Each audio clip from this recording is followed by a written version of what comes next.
Welcome to CMOs Without Borders. I'm Joel Crampton. I help financial advisors, RIAs, and wealth managers replace scattered marketing with strategic systems that boost AUM and production volume. I'm Mandy MacPhee.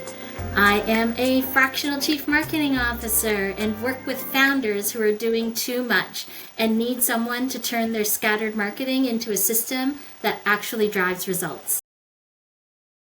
I went to the ballet for the very first time. Wow! It was Swan Lake. It's one of the classics, Tchaikovsky. It's a really good experience. Yeah. But have you been to the ballet before? Yeah. And I'm just blown away by the physicality that they have. It looks so effortlessly the way they do it, but yeah. That's the key, right? How do you make your profession look effortless? Well, that's what we do, right? Yeah, that's exactly what we do. We say marketing is easy, but it's not simple. Yeah. Everybody thinks they're a marketer, right? But it really is not as easy as people think. It's not just about that logo or the colors that you're using. It's about your funnel, which we're going to talk about. It's about your ideal customer profile, who you're targeting, which channels you're using, how you're integrating those channels. It's quite complex. I agree. It could be easy and difficult. It could be simple and what's the opposite of simple? Complex. Complex. Yeah. It's kind of a puzzle. You have to put all the pieces together. Yeah. And then when it comes together, it's this beautiful picture. But when you're in the weeds, just drowning in all the minutiae, the details, I think that's what you and I live for. Yeah. But everyone just sees the pretty picture at the end. So today we're talking about why most marketing funnels and financial services still don't convert. When someone says marketing funnel, I think that means different things to different people. For me, you've got top of the funnel. Let's create a bunch of leads coming in. And then through our marketing process, we define those down into marketing qualified leads. And then we qualify them so that the salespeople can then connect with them and follow up, so it becomes sales qualified. And so your funnel gets smaller and smaller and smaller. At the very end, you have a very small number of actual customers that come out of the top of the funnel. So that's your traditional funnel. We had talked, I think, with a previous guest and talking about the funnel. Is that a funnel shape, or is it more circular, just the way that people come in to know about your company? So we can certainly talk about that today. But man, what comes to mind when you hear the word marketing funnel? You typically have that top of the funnel, middle of the funnel, bottom of the funnel. I think that a lot of companies focus on the top or the bottom, but don't focus on the full funnel. And there's a danger for financial institutions, fintechs, financial advisory firms in thinking about a piece of the funnel versus the whole funnel. Totally agree. The traditional funnel is no longer a funnel. It is all over the map. It used to be like this, where you've got the bottom, but everybody's journey is different now. It's a personalized journey, and everybody zigzags in different ways to get to a conversion. I think that one of the most important things, and we'll talk about today, is the top of the funnel and being able to build that awareness and getting the number of people even considering and building awareness to consider you as a viable option for the services that you're providing. Now, there are so many options nowadays in this world, no matter what product or service you're offering. Unless something you do is so unique and category building, you're going to have to figure out how to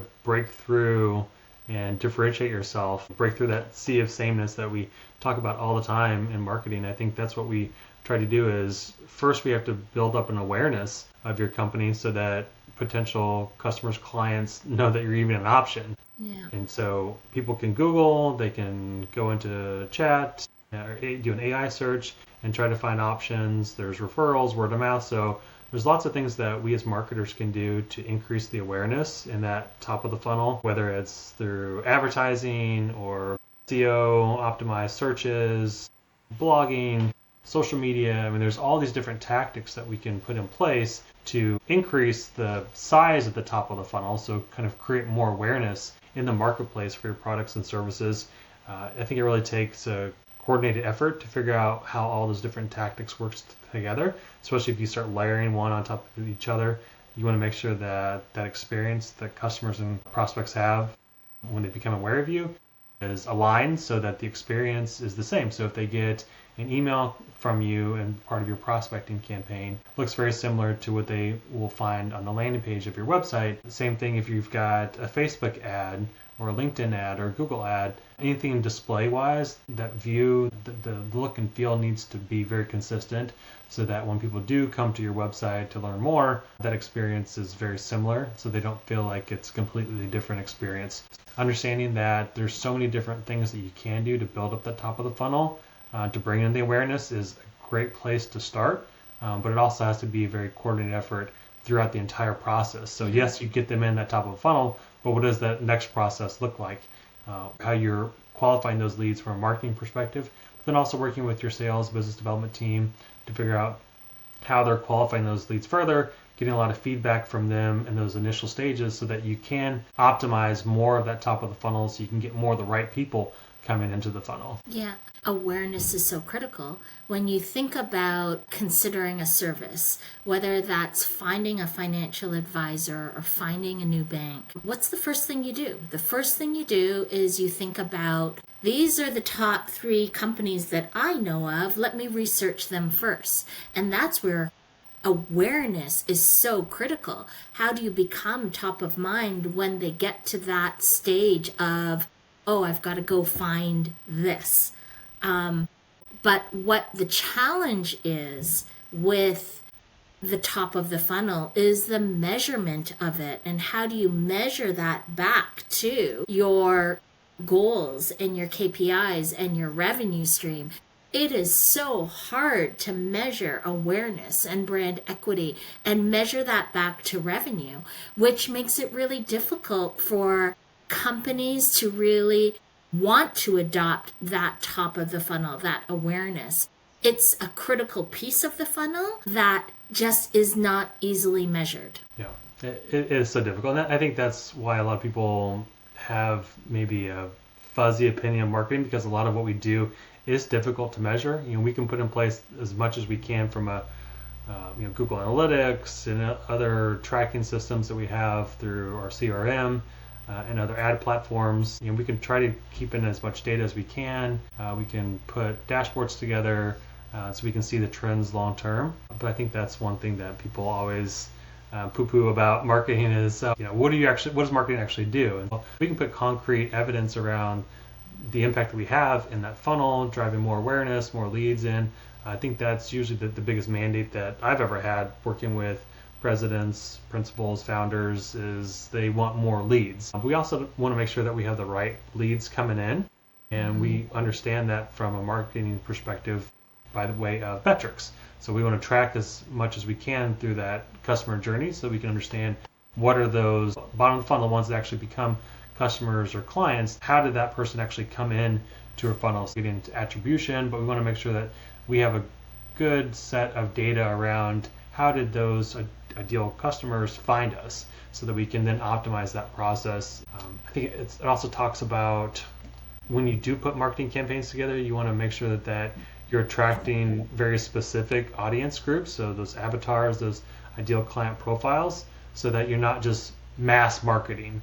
Your messaging is very succinct and dialed in to the audience that you want to attract. We also have to deal with in financial services, where Mandy and I both work, that we've got the added fun of compliance and building up the trust dynamics that our clients and prospects need to have and feel before they even want to engage with our company. So a lot of things are happening at that top of the funnel. And again, with the complexities of financial services, we have to add all those different pieces in. Brand trust and brand reputation is so critical in financial services. How do you ensure that as you're building that top of the funnel, the awareness stream, that you're building that trust and building that solid brand reputation at the same time? When you talked a little bit about getting down to that conversion level, when you get down to that conversion, I think a lot of companies think about, oh, maybe I can just do conversion and not worry about awareness or consideration. Let's just get to that conversion number. I believe that it is way more expensive for you. Your CAC, your CIC is going to be much higher if you're just focused on bottom of the funnel marketing. You're going to get a better return when you focus on the entire funnel versus the bottom of the funnel. Yeah, I think you have to look at all the different parts of the funnel, all the different parts of the customer journey, and who they interact with throughout your company, whether it's the person that's intaking that lead and qualifying them, client service associate, if somebody calls into the firm and says, hey, I want to learn more, then do they have a coordinated process to ask the right questions to qualify them to make sure that they're a true prospect or not? But I think there's a lot of things that companies have to do to build up that trust. Building up awareness within your company is fantastic, but once potential customers learn about you, they have to trust you. Even as simple as giving out their email address to sign up for more information. So when you have landing pages, you want to show some sort of social proof that you know what you're talking about, your people like what you're doing, and I think we can get into some of the things we can put on some of those landing pages, those lead magnet capture forms, things like Google reviews or client testimonials or some other social proof, whether it's certificates or badges or logos of associated organizations within your company's certifications, like for financial advisors, if you're a CFP, put the CFP organization logo on your site, so that again builds more trust in the very top of that funnel. Anything else you can think of, Mandy, that can help build up the trust in the very top of the funnel part when people are just becoming aware of your company? Yeah, you're absolutely right. In today's world, social proof is critical in building that trust. People don't want to hear anymore from the company themselves and them, talking about, oh, trust us, right? Just trust us. They want to hear from their peers. They want to hear from other consumers. When I go and start researching a company, let's talk about Airbnb for a second, because I was just researching Airbnb homes for a getaway that we're doing later in the new year. So when I was researching those Airbnb homes, I wouldn't just look at the price. I wouldn't just look at the home. My immediate next step was to take a look at the social proof. What were the reviews on that home and what were people saying? Social proof is so critical in building that trust now, because people don't naturally just trust a company. They want to hear from others that others trust them as well. And in the financial advisor world, there's lots of lists that you can get on. The top RIAs in the United States, the top advisor in your state. There's sites where you can become listed in their database, and prospects and clients can go and rate you. So there's lots of different ways you can build up that social proof, especially in financial services, lots of platforms. We're starting to see more AI searches look at that social proof as who they end up showing as the result in that AI search. So ChatGPT is looking at all the different lists, ways that they can authenticate your company's standing within that specific industry or within that specific type of search. So the more you can have those Google reviews or Facebook reviews or be on those top lists, those AI searches, you have to be on that list for them to even consider you most of the time. Yeah, I think that a lot of fintech and financial services company don't give Reddit enough credit. The subreddits and the conversations that are happening in there are critical to understanding what's your customer experience like? What do the customers think about them in those subreddits? What are the things that they like and that they don't like? Those subreddits have a lot of information that you can leverage to build your customer journey, to understand where they're trusting you and where they're not trusting you, to build that awareness. A lot of people immediately go to Reddit to understand what is happening with their financial institution or someone that they're considering in the awareness stage as they consider. So we talk about awareness building, that consideration layer, and using Reddit, LinkedIn, Facebook, and all the commentary in those social media platforms are critical to get through that consideration to the conversion stage. There's a graphic floating around LinkedIn, I think, that shows that Reddit is one of the top sources of data for ChatGPT and some of these other AI search tools. So the chart's a little misleading. It's not saying that ChatGPT uses Reddit as its sole source of what it uses. I mean, it's got a brain within it that takes, yes, there's a lot of Reddit data in there, but it doesn't use Reddit as the sole authority. It's taken different pieces of data across the web and putting that together in some sort of models. And I think a lot of people are starting to worry that the content that is being put out on Reddit is probably not great content, especially when it comes to financial advice. And so I think advisors are maybe worried that when a potential prospect is putting in a search for, hey, I want to know how to create a financial plan, then ChatGPT is going to Reddit and just seeing what just random people are talking about financial planning. I don't think that's essentially the case. I mean, that is one data point that those LLMs are trying to find an answer to your question, but it's not the sole source. But I think it's good to check out Reddit, see how your industry, even your company name is showing up. One underutilized area of advertising is Reddit. So if you think that your customer base is finding information about you or your industry or trying to answer questions about the product or service that you offer, it might be a good idea to engage in those conversations either directly in some of those subreddits or do some sort of advertising campaign. And so that's one potential area that I think a lot of firms don't even really consider. We're seeing, like I said, ChatGPT is using that as a source, which means people are going there for information. So again, it just goes to the point of figure out where your customers, where your prospects are searching for information and make sure you show up there in some capacity. That's right. That's right. And you show up there in a positive way. I'm going to go back to AI pulling information from sites like Reddit, etc. You have to be careful when you're doing your research. You have to be careful with AI and using AI tools. It's only as good as what you put into it. So AI shouldn't be doing the thinking for you. It should be helping you augment your thinking and give you the research and information that you need to supplement your strategy, supplement your research, supplement what you're trying to do with that AI tool. Yeah, anybody can go in and ask it to build them a marketing plan or a financial plan or anything. It'll give you an answer. It's never going to say, oh, I don't know what you're talking about. It'll give you something. So it's up to that individual to then vet that response to make sure it makes sense to them. And so it's a good starting point. So if you have no understanding of the question that you're asking, then it'll get to mediocrity pretty quickly. But it's going to take a professional to figure out what does that actually mean in the context of that individual. So when Mandy, you are working with a firm, that firm owner, that founder, they can certainly go into ChatGPT and say, hey, build me a marketing plan based on my industry. And it can give you a lot of the same strategies that Mandy and I put in place. But we also have 25 plus years of experience of understanding, is that the right strategy for your particular firm, your industry, based on all the other factors that are influencing the buying decision and the process. And that's not nuances that these AI search tools can take into account.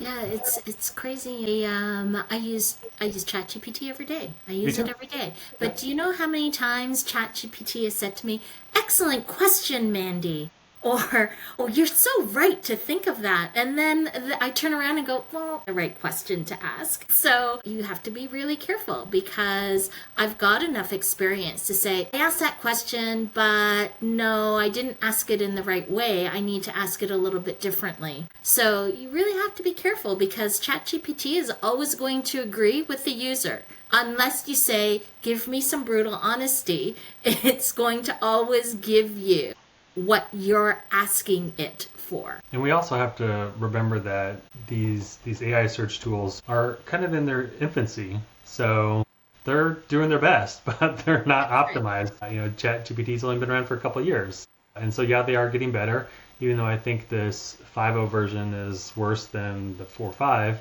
but that's my own opinion. Did you know that, and I know we've gone completely off topic, but I'll add one more thing. Did you know that when they launched 5.0, an AI expert told me that the system has to relearn between 4.0 and 5.0. So even with 5.0, the system is completely relearning again when they launched it. So you really have to be careful. Anyway, I still get the responses where, do you like response A or response B? And so Yes. you're training the AI to tell it, say, yeah, no, we like the B is a much better response. Yeah, that's Yeah, right. I still Anyway, get a we've lot gone of that. completely off topic, Joel. All right, well, Mandy, let's go down the funnel. So let's look at the middle of the funnel. So I think middle of the funnel nurturing is where a lot of firms just disappear. It's kind of that low-hanging fruit, that untapped potential base of new clients and customers. I think a lot of firms spend so much time, so much money, effort, and resources to get people to become aware, to get their leads, their contact information, but they completely drop off on nurturing those leads. So you have to have a coordinated strategy or plan in place so that when a lead does come in, that there is a nurturing process that guides that new lead through the awareness and behavior triggers that you want them to undertake, delivers value add content, and hopefully gets them to convert. But you're still building up trust in that middle of the funnel. Yes, people have either trusted you enough to give you their contact information, or you've done cold outreach and you've kind of dropped them in to your own funnel without them having to opt in. So you're still building up trust because they essentially don't know you very well. And so I think there has to be some sort of nurturing campaign put in place, and it needs to be pretty detailed. And you could do a lot of automations there based on interactions within that email. You can tie those email campaigns into your website, and so your CRM and your website can talk to each other so that any actions on your website then trigger additional responses or additional email campaigns or SMS text messages going out. But all that needs to be part of that coordinated nurturing campaign to take that top of the lead prospect and nurture them so that they do become more aware of your brand, your service offering, builds up that trust, adds value, continue to add value. Don't always push sale, sale, sale. Again, you're still in that nurturing phase, which means people aren't ready to buy yet. They're still trying to figure out if they want to go with you or somebody else. So what's your take on kind of that nurturing middle of the funnel? Yeah, and let's be clear. When we talk about people don't focus on the middle of the funnel, we're not talking about from a budget perspective. We are talking about from a focus perspective, because you do need a lot of money to build that awareness. You don't need as much money to build that consideration. A lot of the consideration can be done with internal resources, building out email campaigns and using your website to build that consideration. So it's not about the amount of money you're spending in consideration, it's about the amount of focus you're spending on consideration.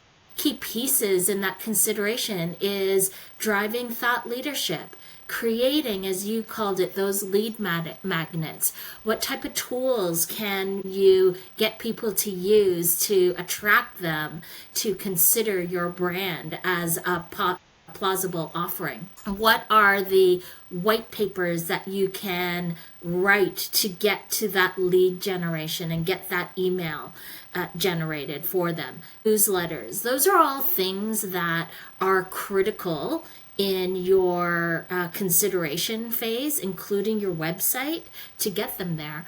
I am currently building out a nurturing strategy for one of my clients, and that's about building from a trial program and getting and nurturing them through to get them to subscribe to the program. So that nurturing sequence, as people try you out, that nurturing sequence is just as important as building that awareness, as getting to that conversion. It's the critical part that a lot of companies tend to miss out on. There's also a lot of pressure from the executive team to sell, sell, sell, because that's certainly their end goal, but they have to be aware that that's not the end goal at this point of their prospects. Most of the time, they're not ready to buy, and that's like a buy. Can you sing a little bit more for me, please? Little karaoke here for you. But I think it's understanding that, again, the prospects are still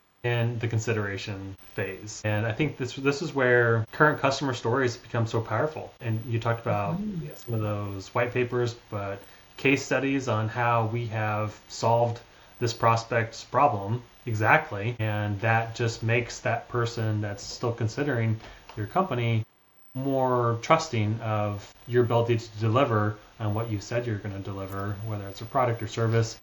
So I think that's something that's very powerful in this middle of the funnel in nurturing, just making sure that your prospects understand, yes, you understand my problem. Yes, you've got a solution that can fix my problem. And yes, you've done it before. And so all those things are being thought through by the prospect. But I also make sure that when I'm creating nurturing campaigns, that there is a conversion option. So there is the action that we want somebody to take with this particular email campaign is for them to download the case study or the white paper or check out our Google reviews. There's an option for them to purchase now, essentially, but it's not going to be the main call to action. So I think that's really important is you want to have one main call to action when you create these nurturing campaigns, but also you just never know when somebody's ready to buy. So you want to make it easy for them to buy when they're ready to buy, but don't make that don't always be sell.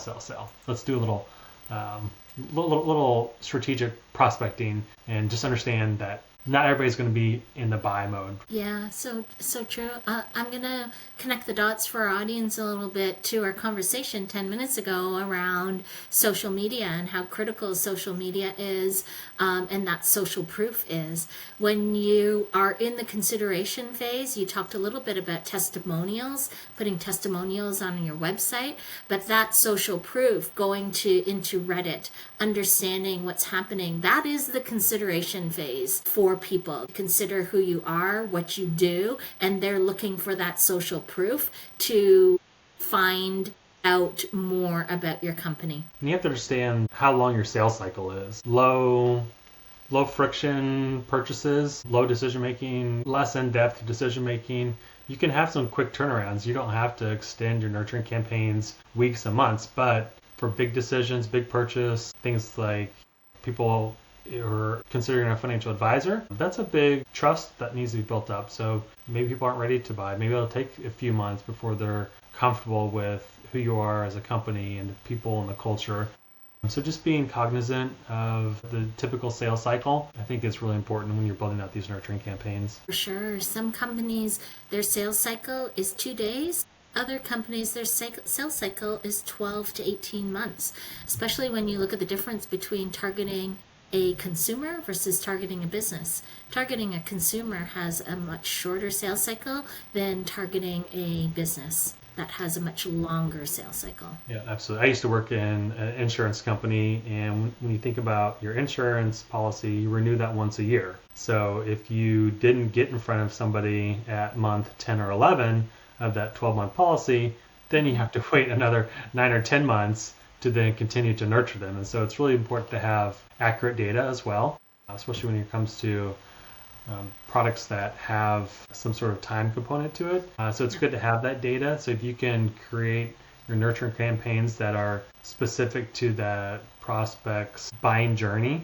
I think that's always great because then it just makes it a little bit more targeted in your messaging so that when you're talking to somebody, you understand kind of where they're at in that cycle or in that buying journey. Any other thoughts about the middle before we kind of get to that conversion point where we're like, okay, people love us, they're ready to buy. What do we need to do next to Yeah, I have one last thought on the consideration funnel, and it goes back to everything we've been saying about social proof. I want to remind our audience that social proof is forever lasting on the internet. It does not go away. So people will look at social proof from 10 years ago and still take that as what's happening today. So you have to be careful around your social proof and be consistent in your experience in the journey and consistent in providing those social proof examples in market all the time. Yeah. Okay, bottom of the funnel. People are They've got your messaging. They're ready to make a decision. They're at least ready to reach out to you and start up that sales conversation.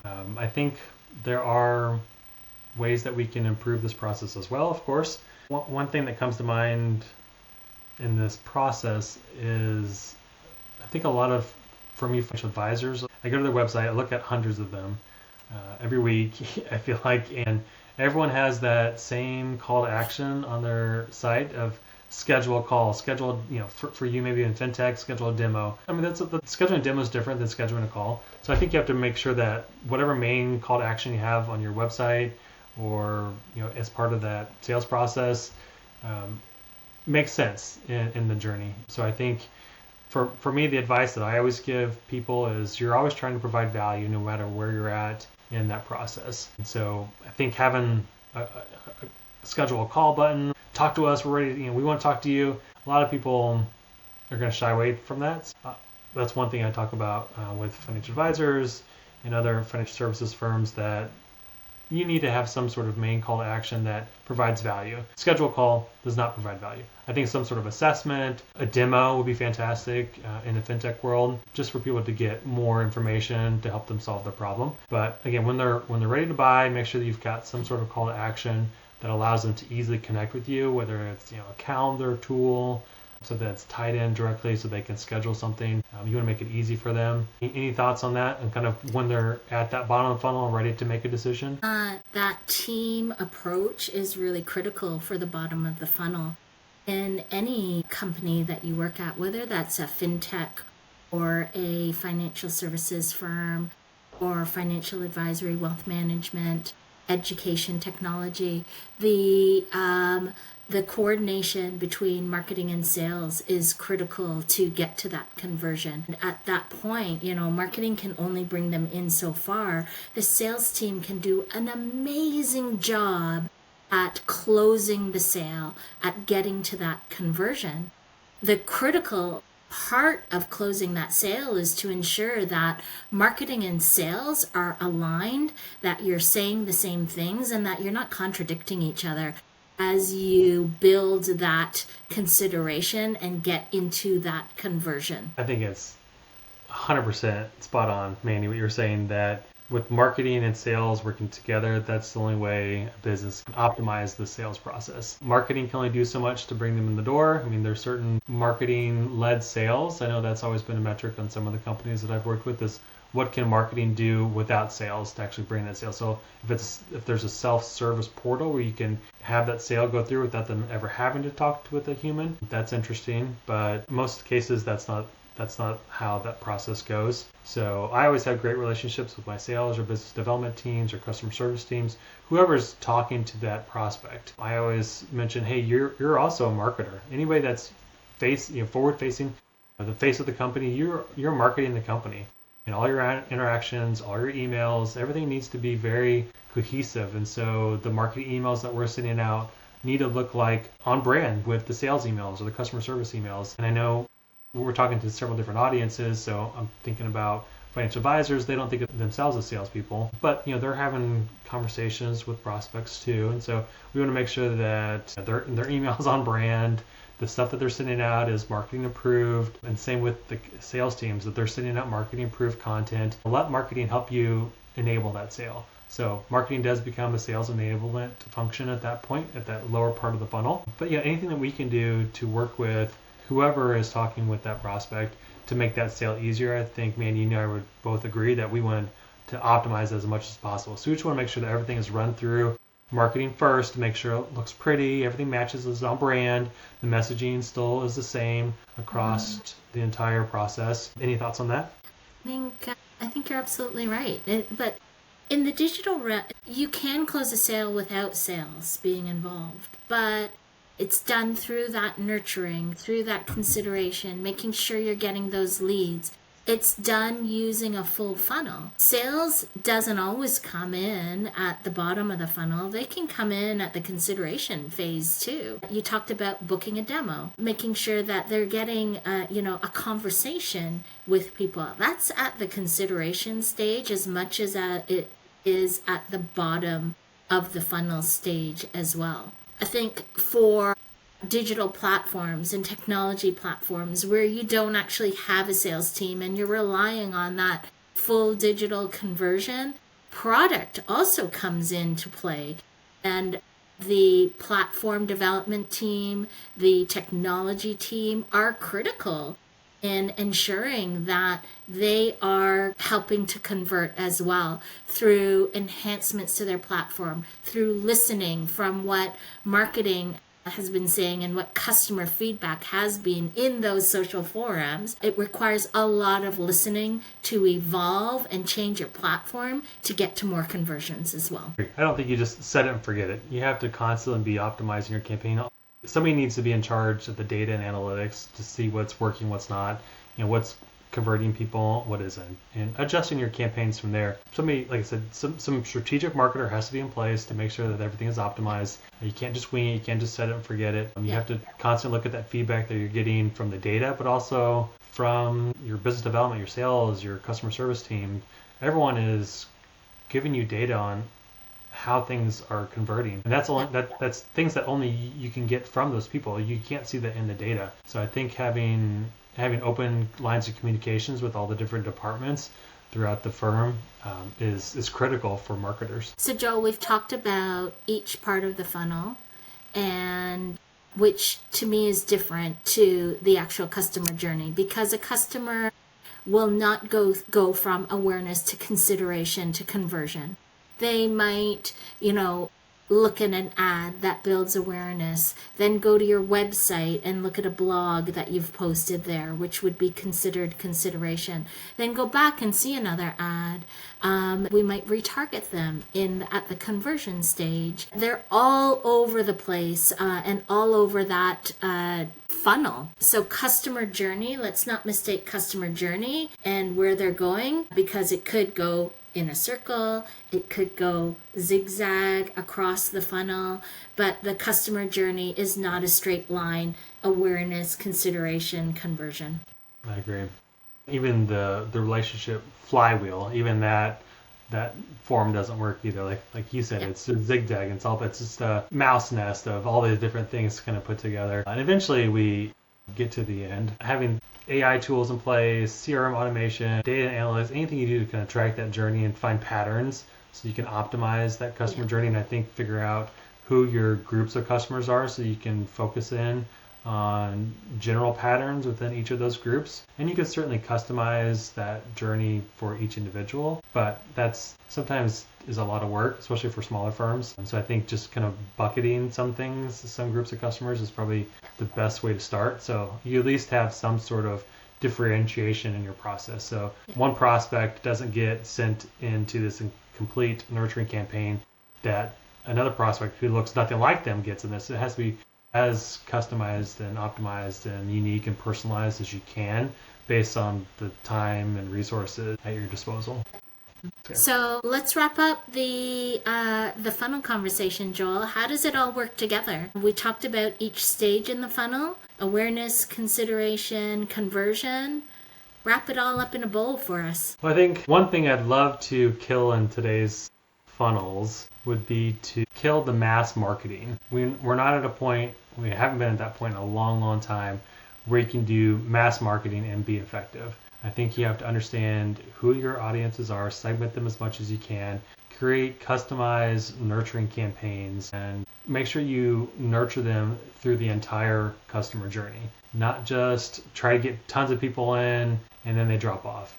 And then don't just focus on conversion. Let's look at the entire customer journey, all the different touch points, and take a cohesive, comprehensive look at that customer journey and figure out what we can do from not only a marketing perspective to optimize it, but from a whole company's perspective. Yeah, I think that you're absolutely right. Unless you are a RBC or Royal Bank of Canada in Canada here, or a Morgan Stanley Chase in the US, they're so big, so large, they can do that mass marketing.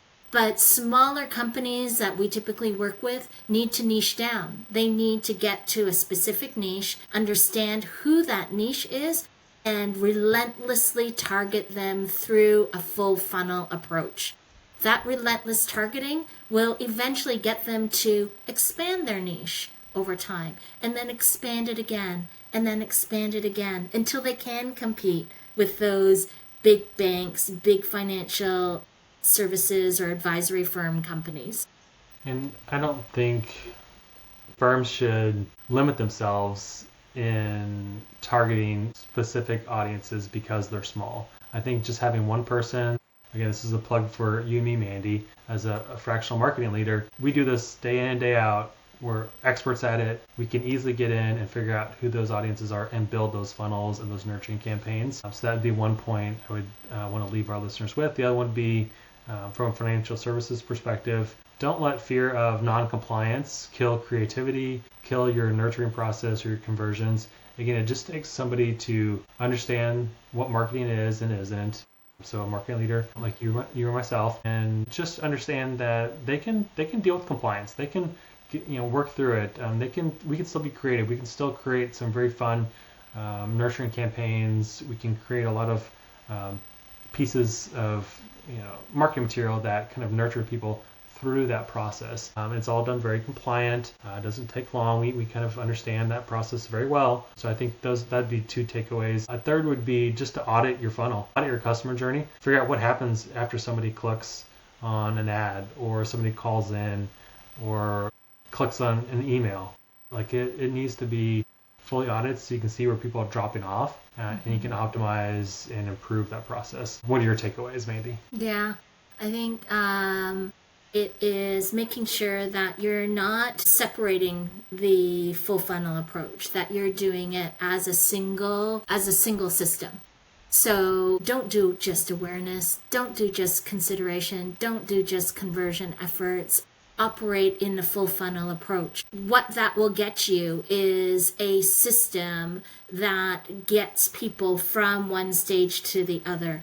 Their customer journey might not look like awareness to consideration to conversion. It might look wavy, it might look zigzaggy, but it essentially gets them there if you're operating in that systematic approach. There are certain things that we should be doing with the funnel. We talked a lot about in the awareness stage, building brand awareness and building brand equity through trust.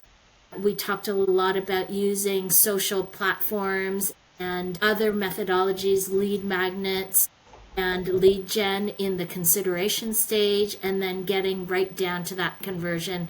Utilizing our sales team, if you have it, and other methods to get to that closed conversion. And I'll leave us with one last plug. Andy and I both do a 30-day clarity sprint where we dig in and look at all these processes, these systems, and these funnels and nurturing, and we look at the social proof and what customers are saying. We do audits of the marketing campaigns and the budgets and competitive analysis to see what other people are doing in the industry. So certainly it's all doable. It just takes somebody that has a lot of marketing expertise, the time, the resources to do that. And Mandy and I are certainly available for anybody that wants to have a second opinion basically done on their business processes and whether marketing is accomplishing or not accomplishing. We help build systems that scale, and that system includes that full funnel approach.